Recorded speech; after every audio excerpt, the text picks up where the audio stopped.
Hi,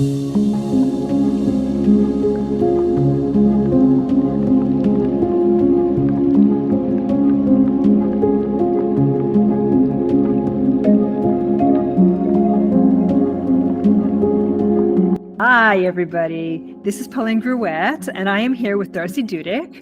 And welcome to So You Want to Be Successful. So I am going to introduce Darcy first, and she is an amazing woman who has overcome darkness of PTSD and is now using her experiences to inspire and empower others who may be struggling with life's challenges. The recovery process led her to further her education, where she earned a diploma in alternative therapies and natural medicine. She has also taken courses to learn about the use of psychedelic medicine for trauma recovery. The healing journey Darcy's been on has also been a spiritual journey, which led her to become a certified trauma-informed manifestation coach. She is also the author of Transforming Trauma, a holistic approach to trauma recovery, and how psilocybin, I might have said that wrong, mushrooms helped to escape the darkness of PTSD. She writes a weekly newsletter called The Darkest Sunflower. So welcome. Thank you for being here, Darcy. Thank you. I'm so grateful to be here. This is exciting. So there's so many people who suffer from PTSD, and in many cases, they don't even realize they're going through it. How did you know that's what was going on? Well, I didn't for probably a couple of years, but there was a point in time that, well, it's all in my book. There was a day that came where I just knew that I couldn't go on, that something was really, really wrong. And that's when I decided to start looking for help. Awesome. So often we go on because we don't really realize it until we're just hit hard and we can't go on. So right. I kind of like to talk about it because I want people to be able to see the signs before they get to that point. So what would some of those signs be? For me, it was kind of using a lot of dark humor. It's just a coping mechanism. So we do that because we're trying to make sense of what's going on with our thoughts, right? Especially in the working environment I was in, that's what we use to cope. And, I guess just like I wasn't sleeping well, I started having some nightmares, things like that. And just, lack of motivation. There's a lot of different things. It's different for everybody. Right. Yeah. Okay. So in terms of, so being an author now, and the name of your business as well, can you let us know that? Yes, it's Alternative Healing Pathways. Awesome. And because it's alternative. It's not just mainstream medication and talk therapy. I think that recovery from trauma is so much more than that. And I know that from experiencing it. Yeah. So considering the name of the show, So You Want to Be Successful, it focuses on women just like yourself who has successfully created a medicine, so to speak, where it helped you reach those areas where lots of people, it's easier to just avoid or just keep those walls and those blinders up rather than, walking through and processing the emotions that need to be processed. Yeah, and we're really good at doing everything possible to avoid dealing with that stuff. Like nobody wants to say, hey, I think that there's some stuff I really got to take a look at here. No, here to just keep yourself. That's another one of the signs, right? I remember now that I'm saying it, keeping myself busy all the time. And that's avoiding dealing with whatever's going on. Yeah. It's easier to keep yourself busy all the time. Were you like that all the time as a child too? Just always on the go? And probably, yeah, I don't know. I think and I think that, we also think that being super busy is also a sign of, I don't know, it's some kind of status, right? Like we think that that makes us look more successful at everything, life, friendships, work, all sorts of things, right? But Mm-hmm. not, it's not a sign of success. It's the sign of avoidance, really. Right. Yeah. Right. I mean, sometimes we can't help it. We are busy.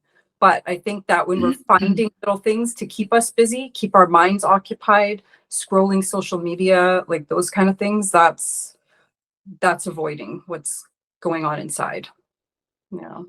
So when you think of the word success, and we're going to touch back on what you're talking about the avoiding, because that's really important because lots of people do it. Yeah. And especially as parents, as mothers or single parents, um, it's so easy to multitask and trying to really, really quickly get everything done as much as we can for our children and or our spouse or whoever else might need our attention, Right. rather than um, spending any time for ourselves and that Yeah. self-care.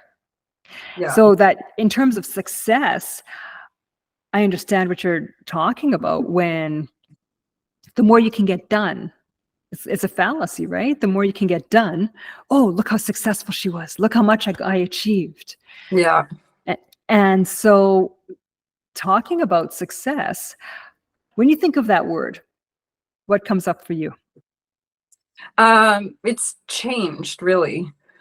Because I used to think, being busy was being successful. I would look at some of my friends and think, they have a good job, like especially single women, right? They have a good job, they bought their own house, they get to travel the world. And I used to think that was success. And Yeah. in a way, it sort of is, but it's only a little piece of the success. And I think that what really, how I define it now is being true to yourself. The more authentic I am, the more successful I feel that I can be. Um, Becoming or being comfortable with vulnerability, taking off all those masks, because until we are able to do that, it's really hard to be successful with the things that we really want to do instead of what society is telling us to do. And is that to me is success, doing what you want to do. But you got to be a little bit vulnerable and let your authenticity come through in order to follow the path of what lights you up. Right. Yeah. Right. People reconnecting to who they really are, being Yeah. authentic. Um, what were some of the masks that you held on to? Oh, I don't know. I feel like there was just so many. I was hiding behind everything. Like I just didn't want anyone to ever see the real me. And I don't even know why. I think it's just, it's all the messages we get from society, especially being a woman. I hate to say it like that, but um, I worked in a kind of a male dominated field. And so that led to more masks being put on because I felt like I had to prove myself. I had to be strong and just, not let things affect me. I couldn't let people see what was really going on. You walk away from an incident and you kind of just, yeah, okay, let's forget that ever happened. So Mm-hmm. you can't show that kind of vulnerability in the type of work environment that I was in. Mm-hmm. I mean, I can tell you the work environment that I'm talking about is when I used to work in a jail. So it was Okay. very um, kind of male dominated. And when I say that, I don't mean it was mostly men working there because there was a lot of women as well, but it Mm-hmm. was the male dominated attitude. Like I even had men tell me I shouldn't be working there because I was a woman. So yeah, Oh, okay. like that's the kind of masks I had to put on, right? Right. I'm like, I didn't want to be seen as a weak, vulnerable woman. Mm-hmm. Now, Mm-hmm. nothing weak about vulnerability. That's one of our biggest strengths. Exactly. Yeah. Exactly. We But you can don't get know into that when you're going through it, right? You put nope. that mask on to hide it. So Yeah. And that's why it's so important. And that just shows how successful you are. Because rather than go around whatever the issue is, you've allowed yourself to process and go through it. So whatever happened, you were able to keep processing because you know the importance and how much even stronger you're going to be at the end. Yeah. And whether it's your workplace or family or friendship circles, or just going out into the store anywhere, I can understand what you're talking about when it comes to the male dominated areas, right? Lots of times you will even go to a store and it might be a female store, and so men will stay outside and the female will go inside. Yeah. And it doesn't have to be like that. So No. whether it's your workplace or society, like you're saying, there's so many subliminal messages that people automatically put on their face and titles Yeah. that they use that for how they determine how successful they are. Yeah. Exactly. Yeah. And so can we talk about your book for a bit? This is really intriguing. I love how you've been able to use mushrooms to get through those blocks. And Yeah. with clients, I guess you've been able to kind of get through, and because sometimes it's a lot about letting go of that control, right? Mm-hmm. And allowing your brain to literally, like your mind, to just not think. And especially in today's society where your mind is constantly going, it's quite a hard feat. So Yeah. let's talk about that a little bit. Okay. So I microdose Okay. psilocybin mushrooms, which people know them as magic mushrooms. So Okay. um, when I was at a certain point in my recovery where I was feeling a lot better, I thought this can't be all there is. Like there has to be more. I have to be able to get to a different level. And I'd heard about people microdosing mushrooms, but I didn't really know anything about it, and I didn't know anybody who really did it. So I just started doing some investigating of my own. So I did a lot of research, and I watched some documentaries, and then I just decided that I was going to go for it. But it took me a couple of months to make that decision. Like I didn't enter it lightly, and I don't think that anybody should. I think we do need to make a very informed decision when it comes to something like that. So microdosing is just it's a tiny little fraction of what would be considered like a large dose, what people call a trip dose. So you don't have any kind of tripping, no hallucinations, anything like that. But I was still kind of nervous about it. But Mm-hmm. I did start doing it.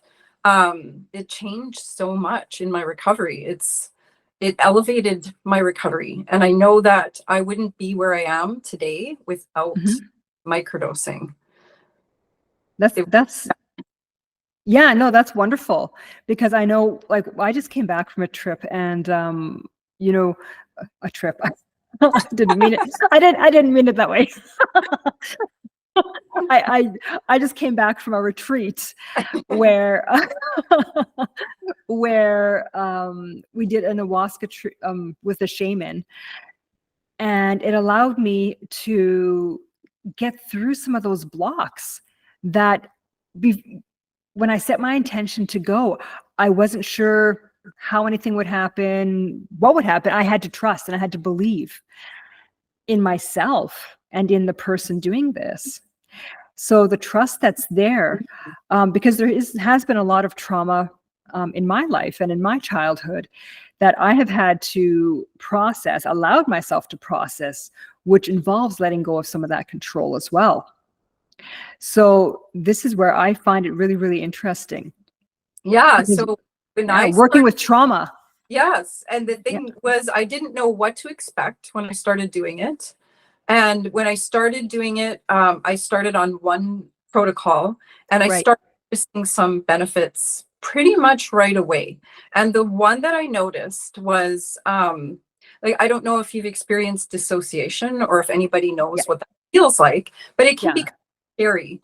And for me, it was kind of like I would feel like I was kind of floating out of my body and I could look down and see myself. And Yeah. sometimes that's pretty, well, it can be terrifying. Um, but then when I started microdosing, and it happened where I was floating above myself, looking down, rather than being afraid, all I was thinking that's really interesting. I wonder why this is happening. So it kind of made me curious about these symptoms rather than afraid. So that to me was really remarkable. And then when I Yeah. started on a different protocol, I noticed even more benefits, and their benefits go way beyond just helping me in my trauma recovery. Like there's just so many more benefits. It's like you feel so much more connected to Mhm. the earth, and like you just realize how we are all connected. It's kind of hard to explain unless you've experienced it, right?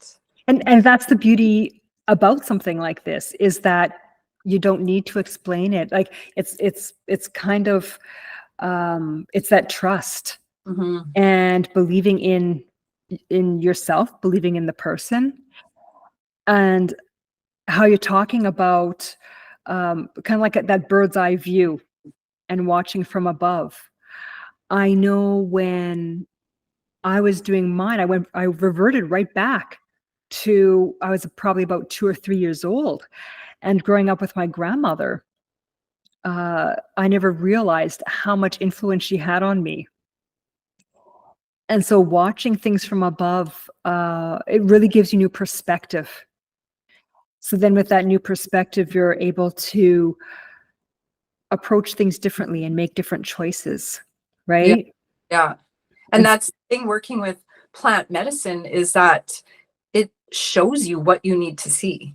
And exactly. you can heal it. And that's whether Yeah. you're doing a larger dose or a microdose. And that's the Mhm. part that I really try to emphasize for people. It's not recreational, it's not for a good time. No, People, exactly. people can do it that way, and maybe you will have a good time, but that is not what it was ever intended for. It's just, Right. and Yeah. sorry. That's okay. That's one thing that I think why it's so important for us to be talking about this, is because there's a huge misconception out there. Yeah.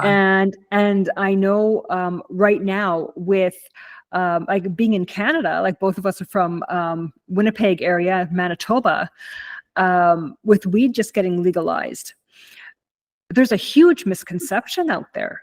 And so talking about how some people use for pain, some people use for trauma recovery, people to break through these barriers. It's so important to be talking about um, using it responsibly. Yes, exactly. I always say we need to use it mindfully and intentionally. It's important There to we set go. intention when you're going to be using it as well. And your intention shouldn't be for fun. Yeah, Yeah, exactly. yeah, But it's like you said, it's one of those things where some people will think, oh, well, yeah, I'm just going to go. I've had a rough week. I'm just going to go have a good time and not worry about anything. And yeah, then meanwhile, when if you're overdosing or anything like that, and you're not being responsible, and then you get bad side effects, that's where it gets its bad name from. right. And that's where the And term bad trip comes from. And exactly. but what people need to understand, if you're going to do a dose that's considered a trip dose as well, is that there is no such thing as a bad trip. It's just Yeah. an experience that you weren't expecting or that you didn't enjoy. It's the medicine Exactly. showing you what you need to see. And that's why Mhm. it's so important to go into it mindfully, whether it's a Exactly. big dose or a microdose. Yeah. Yeah. Yeah. It's like I know people now who, they've had a bad trip from like where to the point where they don't even like mushrooms anymore. Like regular mushrooms, like on a pizza or anything, like Oh, yeah. or yeah. And because it's that association with it, right? Right. And so it's so interesting because I love how you said being able, whatever's going to come up is exactly what you need to hear or need to see. Mm-hmm. And it kind of makes you you can either go through it and process those emotions, or you can ignore it, because that's the easy way out, right? Right. That's the comfortable thing to do. Yeah, you can ignore it, So just call it a bad trip and try and forget all about it. yeah, and never eat mushrooms again Yeah. on pizza. So the wonderful thing with that is I really love what you're doing, because there's so many people who need the ability to process their emotions. And it's important not only to process your emotions, but being able to um, kind of, and for lack of a better term, but kind of kill off that old identity Yeah. and become the person you want to be. So as a successful woman, I'm sure you have an image of what that looks like in your mind. Yeah.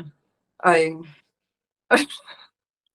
sorry. Like, oh no, that's okay. Like I know for me, when I first did my vision boards, I had an idea of, woman that is well dressed, very professional, speaks eloquently, doesn't say the wrong things ever.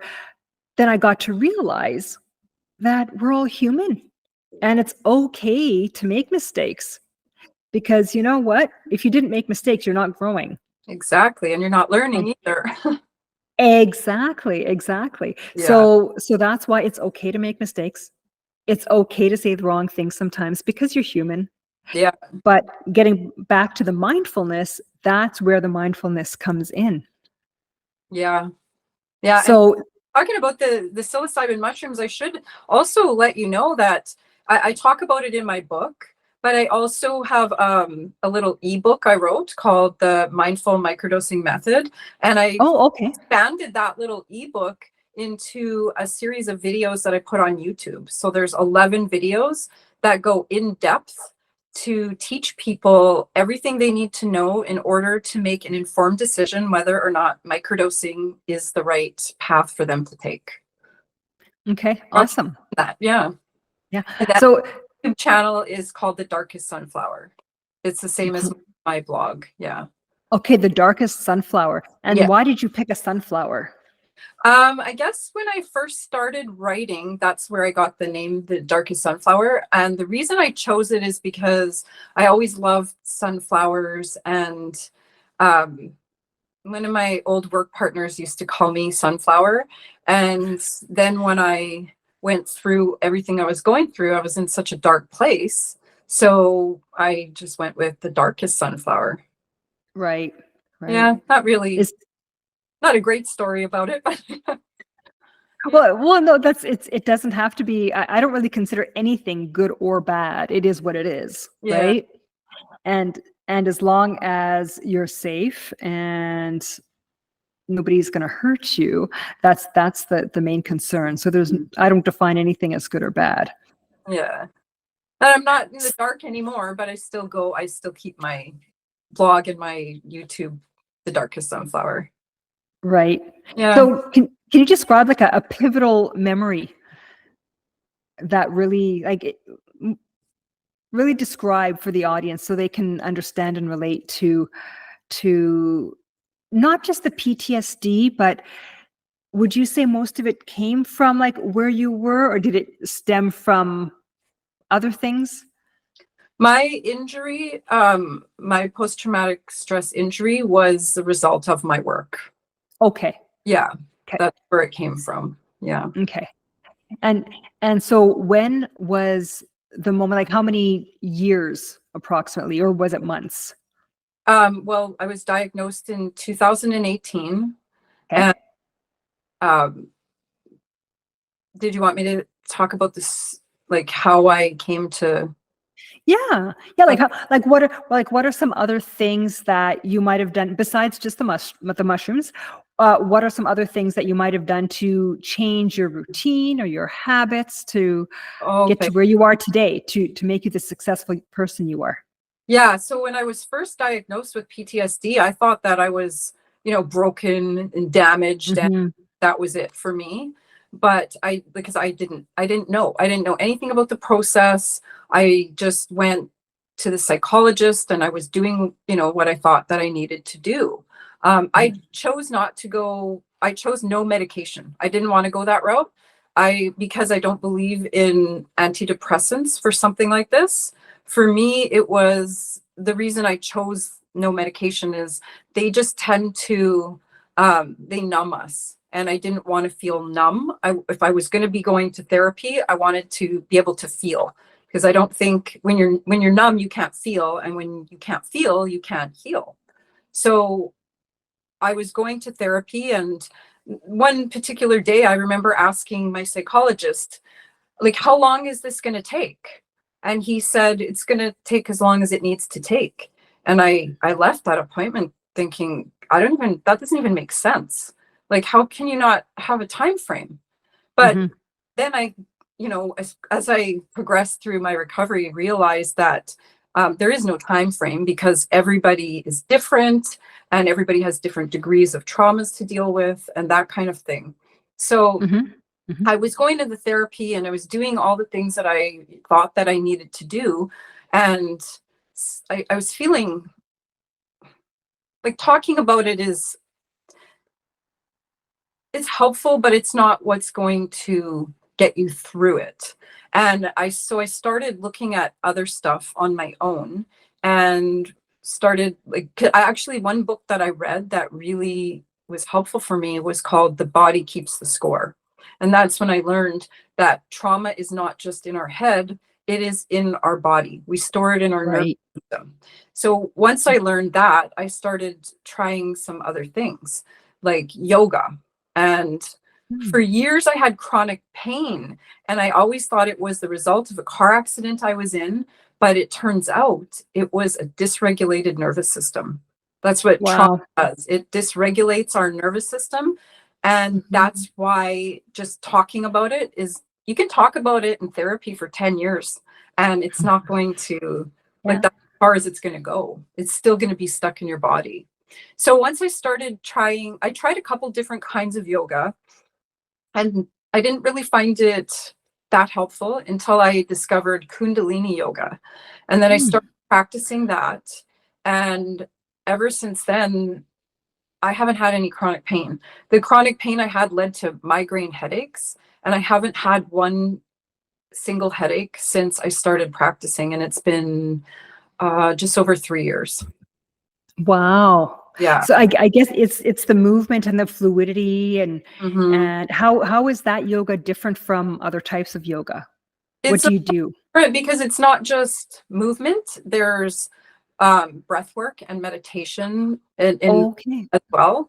And so once I started learning everything that we need to do in order to get our nervous systems regulated, everything is included in that yoga, like chanting and singing, that kind of thing, or humming, that stimulates our vagus nerve, and that helps us with our nervous system. It helps to send a message to our nervous system that we're safe and everything's okay. But that's in Kundalini yoga. So you do what they call the Kriya, which is the main portion where it's the movement, but you do a meditation, you do mudras, and some chanting. And it's not just that you're sitting there chanting, it's in certain meditations, you're saying words. So all of those things are helping to, stimulate your vagus nerve and calm your nervous system down. Right. And when I was on this retreat that I was talking about, it was in Peru, and there were little squares in the different temples that they had. And so we would be saying the different words like the ohms, and it vibrate around. And so for people who didn't understand what we were doing, I don't know what they were thinking. It really doesn't matter, but it was very therapeutic. It was kind of like a music and the meditation, and you could feel the vibration just right through your body. Yes, exactly. Yeah. It's so feeling. Oh, it is, and it's kind of like anybody who does like Reiki or any kind of energy work where it's through your body and you're able to release all the negative. Mhm. And because by releasing that negative, you're adding that positive to your body, right? Yeah. So moving forward now, what are you up to right now? Well, right now I'm just getting my business started. Um, and yeah, I had no idea what I was doing. I was just kind of um, trying different things, right? Just trying a few different things here and there. It's really scary when you first try to put yourself out there, but Mhm. um, I knew what I wanted to do, and I Mhm. know the kind of services I want to offer to people. And a lot of it, well, I mean, it is the alternative stuff. Another big Right. thing I focus on is meditation, because that has been also extremely beneficial, not just in my recovery process, but spiritually as well. And to be completely truthful with you, everything that I've been doing, everything that I've written, the idea for my blog, the idea for my book, the ideas for my business, all come to me while I'm in meditation. So it's kind of like I love meditating, because when I go in there, it's like it's not just a nice, calming spiritual experience. It's also where I get all my ideas from. And they're coming from my Yeah. higher self, and meditation lets me get in touch with that. So, Yeah, exactly. yeah, It is beautiful. It's a beautiful practice. I've been able to reconnect with ancestors who have passed, and it is beautiful. it is. So being able to heal on that level as well. Yeah. And I like teaching people how to meditate. And I mean, it's so simple, but a lot of people don't like, they think they're doing it wrong. So it's kind of, no, there is no wrong way to do it. And I like to just guide people. I have some guided meditations as well. They're on my YouTube channel. Nice, Yeah. nice. Okay, great. So we can see you on your YouTube channel, and can you let us know again? The The darkest. darkest sunflower. Yeah. Yeah. Great. And so, where do you hope to be in, say, a year? Well, I hope that I will be out of Manitoba. My goal is to move. Um, I want to move away. I want to move closer to where my daughter is. And yeah, I just want to be in a different environment. I want to be close to the mountains, and I'm hoping that I'll be retired. I'm hoping, Mhm.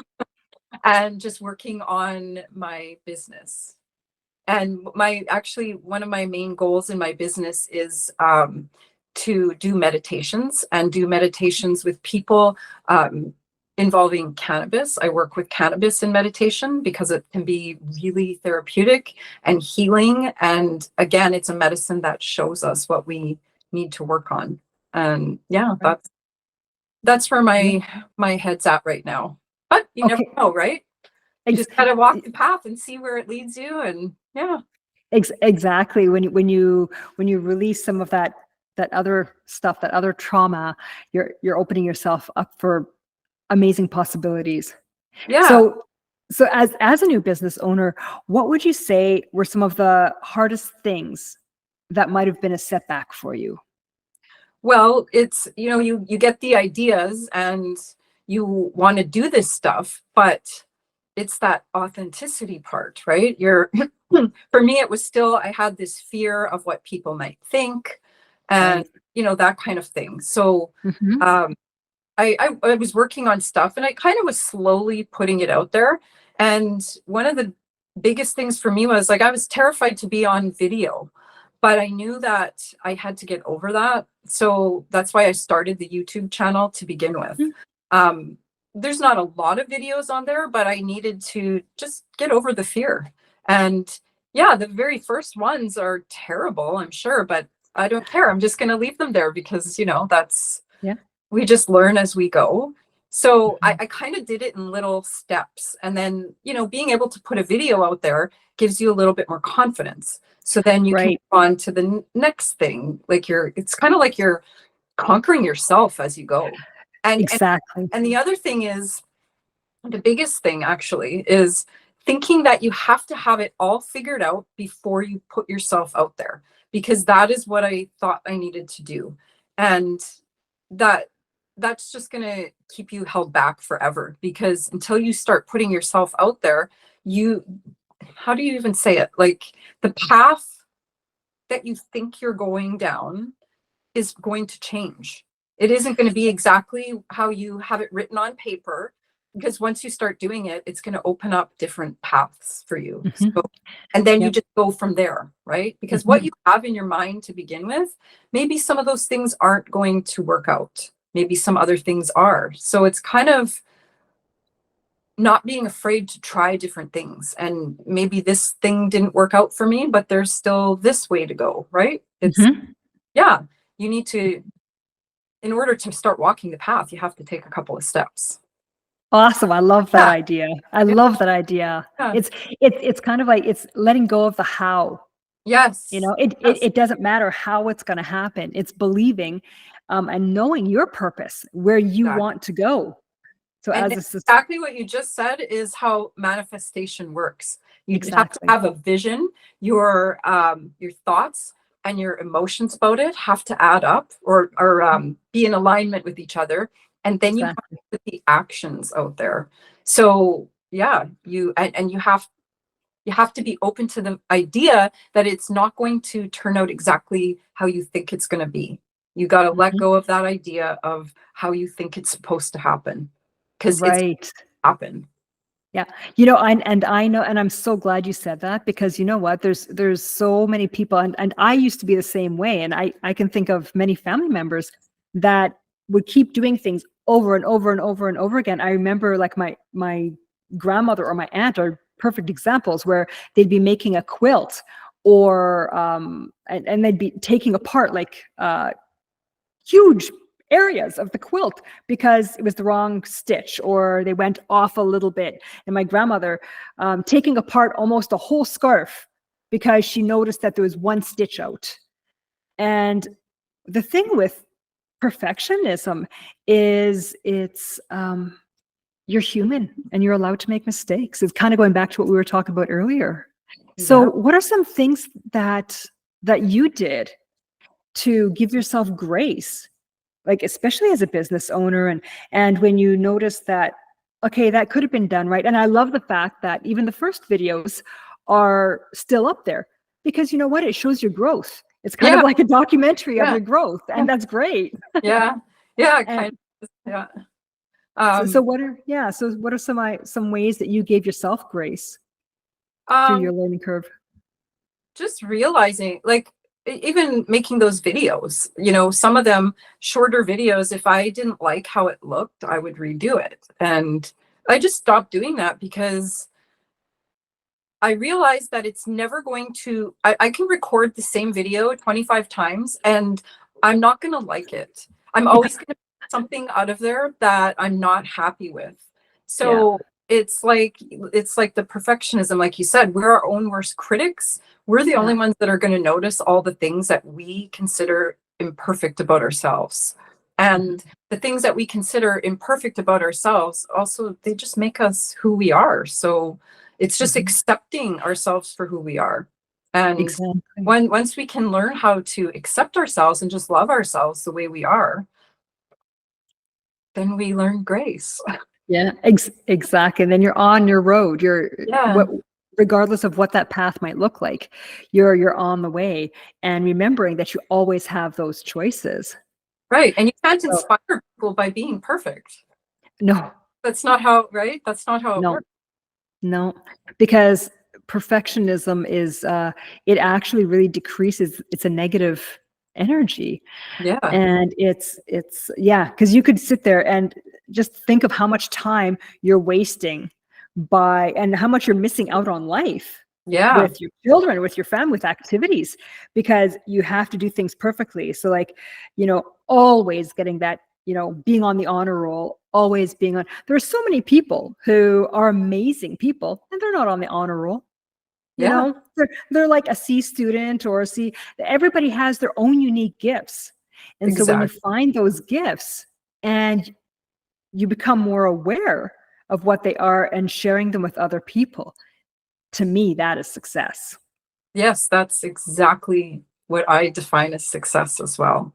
Just Mhm. learning what lights you up. And I don't know, the way I kind of look at it is taking, if you took money out of the equation and money wasn't an issue, what would you be doing with your time? What would you be what lights you up, and what would you want to be doing if money wasn't an object?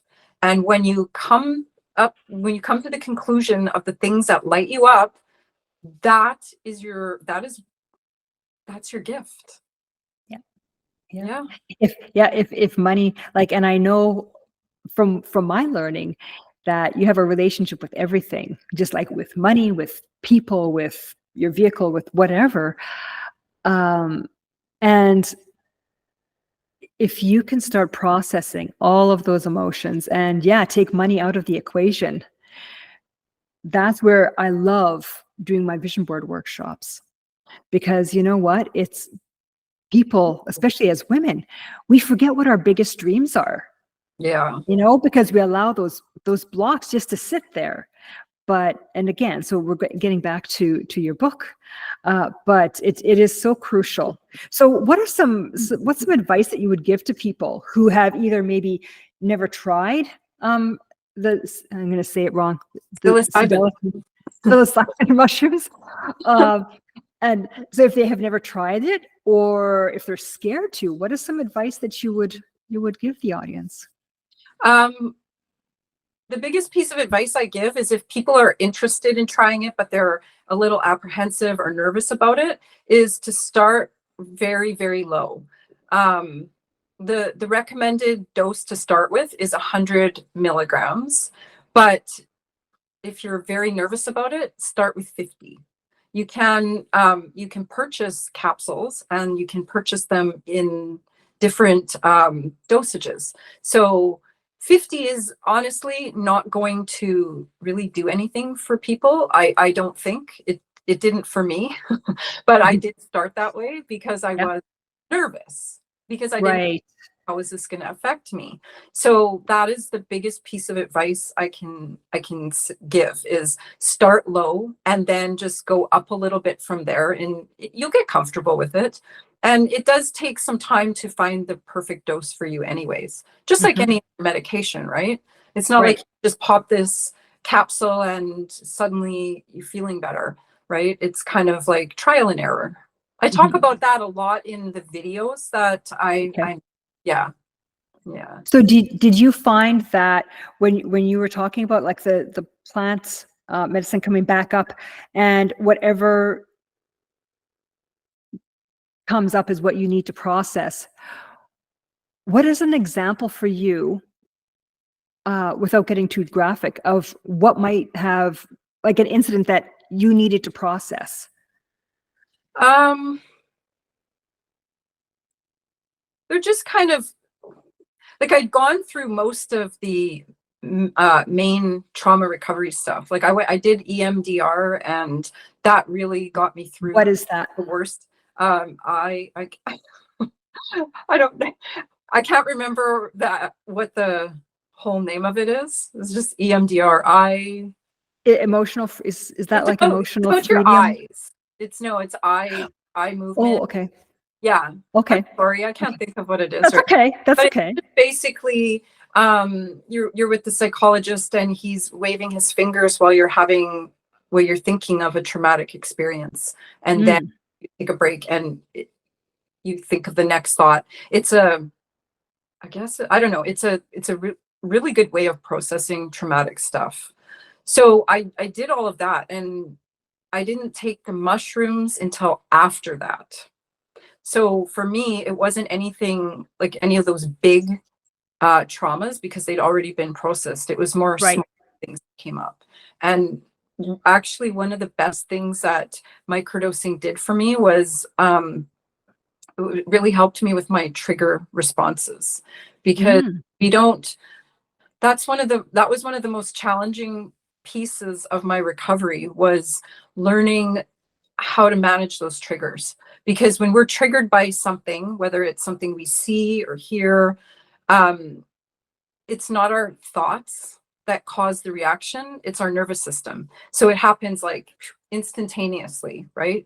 For me, one of my biggest triggers was seeing a large unleashed dog because I was attacked by a dog. So Okay. for me, as soon as I see a dog that's unleashed, I freeze and I'm just triggered instantly and I have no control over that reaction. But ever since I've been microdosing, it's it's really hard to describe, but I'll try. I talk about it in my videos as well. I kind of, there's like a little pause. The triggering event happens, and there's like a couple of seconds where I'm like, it's almost like time stops, and I can say to myself, this is just a trigger. I'm safe. Nothing bad is going to happen. And yeah, I still have a reaction, but it's not anything like it was. So that is one of the most amazing pieces of it for the trauma recovery. And it kind of, it's almost like it's happening in slow motion where you can just, it's like this pause in time. I don't even know, like a gap in time. You know? You know what, I love the way you explained that. It's being more emotionally intelligent. So you're in control of the way you're reacting. Yeah. Right. And it's not just, it's not, yeah, exactly how I just said it. You're in control of the way you react rather than just being out of control. Off the handle and like, yeah, exactly. That's when I learned how to manage my Yeah. triggers and panic attacks was, and the panic attacks was another thing that because of the reaction time slowed down, I was able to know right away that that panic attack was starting. So it really, because there was that gap in time again, it's kind of like you notice it. It's like that, okay, it's a panic attack. I wonder why this is happening, rather than just being terrified. It kind of, it took it all the fear out of it. And I think that the fear is gone from our symptoms when it doesn't control us anymore. So when fear is gone, our symptoms don't have the same control over us that they once had. Exactly. So well, that's okay. So this has been amazing. I'm sure so many people have learned so much about say it again, psilocybin mushrooms. I'm sorry.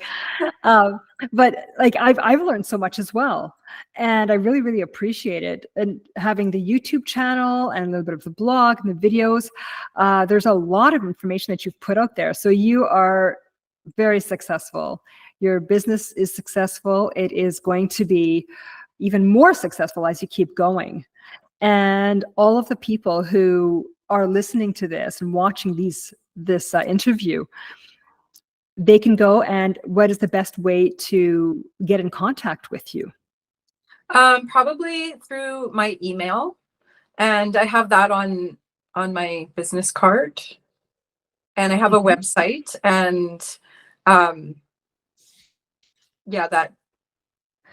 What is your email? My email is it's my name, so it's darcy.dudek@icloud.com. Okay. And then my website has a list of, well, it gives descriptions of all the services that I'm offering, and it's more in detail. It talks about like the guided image therapy and a little bit about plant medicine, meditation, and soul care sessions. Nice. Yeah. So what is your website? There's a scan code for it. Oh, PR or QR code? Yeah, QR. Okay. Yeah. Okay. Do you have the name of your website that you can share? Well, it's Alternative Healing Pathways. There you go. Okay. It's pretty new, so just typing that in is probably not going to bring it up. That's why I have the scan code. Okay, perfect. You know what? And there's different rules of thought out there right now. Some people will automatically go to a website. Some people won't. They'll use business cards or whatever. There are so many different avenues nowadays that Yeah. So, but And reach out. I'm on Facebook as well. Okay. Alternative Healing. Alternative Healing Pathways Yeah. with Darcy Dudick. Yeah. Please, everybody, look her up. She has so much to offer and is moving mountains with her trauma treatments. So allow yourself to trust and allow yourself to release some of that trauma so that you can work through it and reach the success that you're all wanting to get to with your life and your children, with everybody around you. It's all part of the ripple effect. So thank you so much, Darcy, for being here. Thank you for having me. Oh, you're very, very welcome. I'm sure we could talk for days on just this topic alone, because plant medicine is amazing and so new. So like you said, make sure you do your research. And with Darcy's book, she can show you exactly what she went through. So look her up. And the title of your book again, Darcy? It's Transforming Trauma. I have it right here. Oh yeah, can we see that? Let's see. Can you hold it up a little? Yeah, hold it up a little bit so we can see. Nice. Okay. There we go. Perfect. Great. Okay. Well, thank you everybody for watching, and we hope to see you again soon. Thank you so much, Darcy. Thank you. Take care. Thank you.